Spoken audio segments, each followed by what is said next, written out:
人樂榮耀送不落，人也望向不來應要，katanya halo sing yena, nang chính nang ating lagya, ating lagya ng yuwan ba,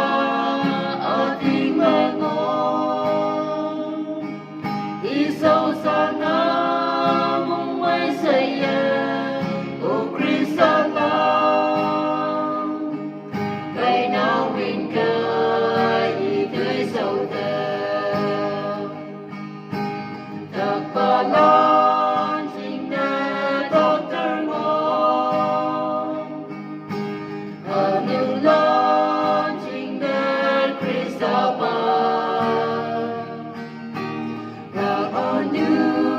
memang kamang, Kristo yang memang sebaikan, ating lagyan ng yuwan ba, ating melon, isaw sana mong may saya, o Kristo lang, kay nawin ka ito'y saudade,